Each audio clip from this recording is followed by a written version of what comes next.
One of those days when one thing goes wrong, like nothing can just work out right.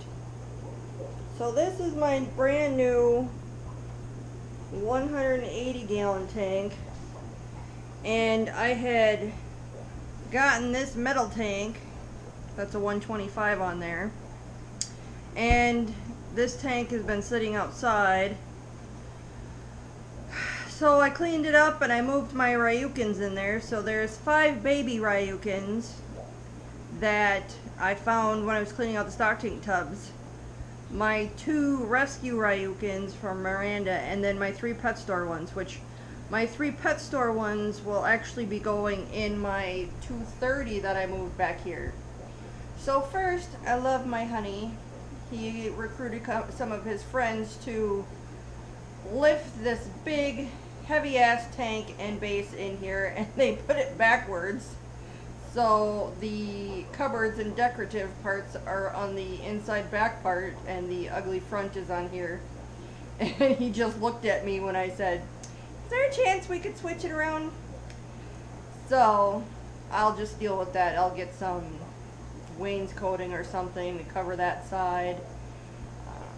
I have enough cupboards under my 75s, so I don't really care. So I'm just cleaning that out completely, decontaminating it since I have my Oscars and stuff in it. And I'm going to turn that one into a display one with some of my bigger fish that I'm not breeding, like my Ryukins and maybe Maui, because I'm not sure if I'm going to breed him or not. And a couple of Randas, and turn that into a display tank. So that's backwards. I can deal with that. Brought my 125, got it set up on here, started filling it, and it started leaking. So it started seeping from the bottom. It doesn't leak if I drain it like 3/4 of the way. So right now it's sitting 3/4 of the way full. And I'm gonna have to pick up another. This is a 125 tall. So they do have the 120s that I really like at Forest Lakes, which would fit perfectly on this stand because it's a 6-foot stand. So, oh well, I'll have to pick up another 120, and I'm not sure what I'm going to do with this 125, but I don't trust it with it seeping, so I can deal with that. But then I had gotten this stand, and I had measured it, and I had measured this, gotten this tank, and I was like, oh, it's going to slide in there perfectly. I had built a step out so it would sit out a bit, so it was going to be like a step down with this tank, and it was going to come out a bit, and it's a 1/2 inch too tall. So that's why it's sitting on the ground. So I have all of my calicos that I still have, and my blue eggs, and a couple gold ones from this summer in here, and this is just going to become my eggfish one for now. I do have my 2 big females that drop eggs in one of the 75s now to set up for breeding. The only plus for the day, other than getting my fish room slowly together, is my new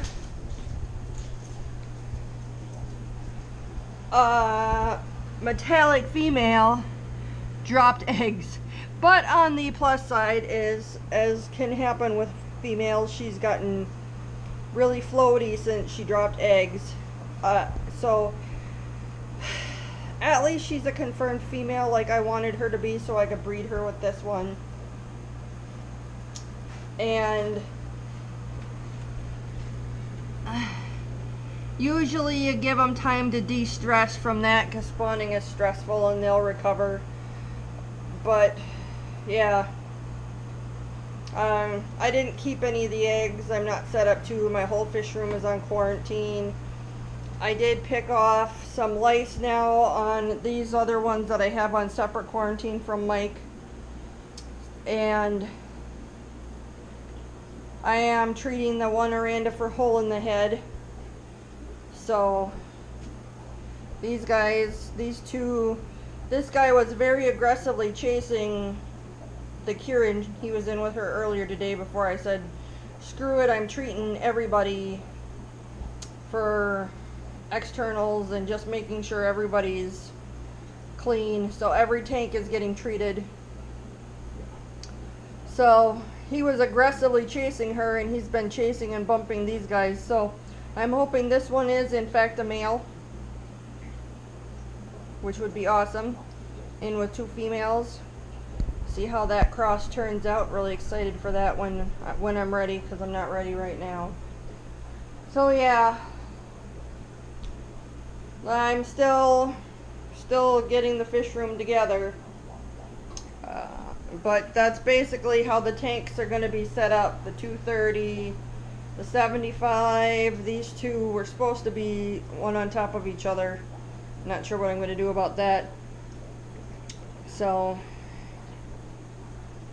yeah. What a day.